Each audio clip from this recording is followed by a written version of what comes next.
Hi students, welcome, and this is the last day of week 4.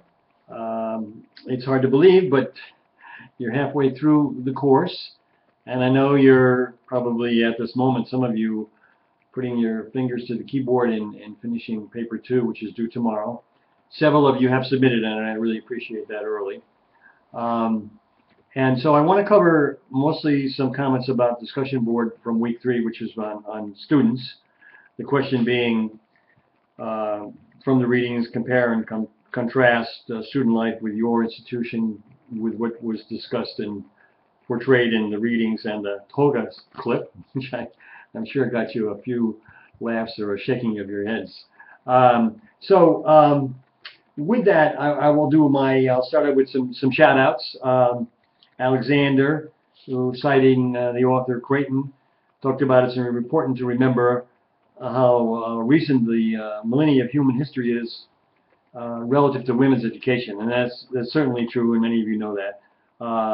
And also for historically black colleges and universities, and access to most of the non-white population of the world to higher education. So, Donna, who talked about nicely framing her own experience with that of her 2 daughters, and she said it seems as if the rules, campus rules, of course, have become more strict in recent years, perhaps due to the nature of our litigation society, and that's probably true. But it's certainly interesting from your perspective to look back, as I did with my children, comparison to your experience with theirs. Marcia made the comment, particularly with the video, to attest just how dead the doctrine of in loco parentis really is. Well, that's an interesting point.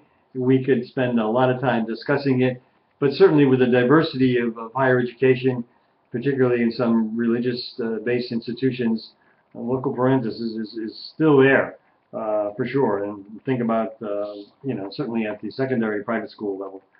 Raymond, I thought, made an interesting point in his comment to John about John pointing out a really interesting point, and that is the economic aspect today versus when that happened in the 60s and 70s.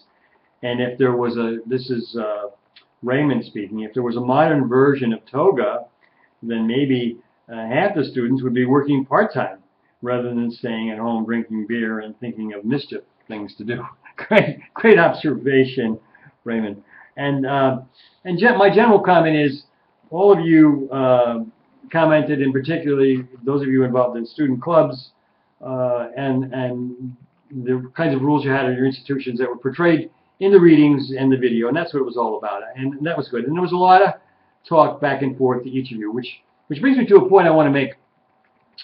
The discussion boards are good. I'm happy with them, except we're missing one thing in the majority of them. And I'm going to read particularly from page 7 of the discussion board sort of rules, if you don't mind, in this course, asking you to adhere to APA guidelines in primary responses and secondary responses as required. All of you are doing it in the primary response, which comes to me from the question, but you will respond to students, and some of you respond to many students, and that's fine. At least one of those should be a response that cites the material and gets into it. So, I mean, the whole idea here is to engage with each other more than just, casually, but also with the materials as evolving scholars. And I'm going to give a shout out to Kayana, who did a recent example of that in her secondary response. Her overall response was terrific on her experience at her college and compared it with today. And then in response to Elizabeth, they compared their experiences as residence advisors, but they also, in doing that, cited the article on campus rules by Hokema. That was a good shout out. That was a nice example, and that's what I want to see in the next 4 weeks of your discussion board. So we've graded it twice. I'm going to grade it again for week 6, which includes 5 and 6, and week 8, which includes 7 and 8. So in general, those are my comments and observations. At the halfway point, and once you have your second paper in, the big focus is on the big one, which is 40 points. So, and there's some great topics coming up. I know the one on academic research is exceptional.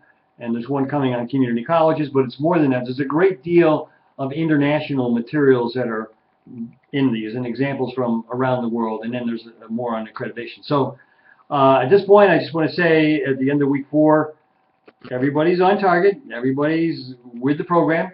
Stay with it. If you have questions, please send them to me directly or drop them in the water cooler if you think it responds to something that someone else might have. Okay? And that's the end of my observations for week 4. Good luck, and view my study and comments on week 5 as you start off. I look forward to reading your papers. Probably take me midweek or so before they're all graded. Take care.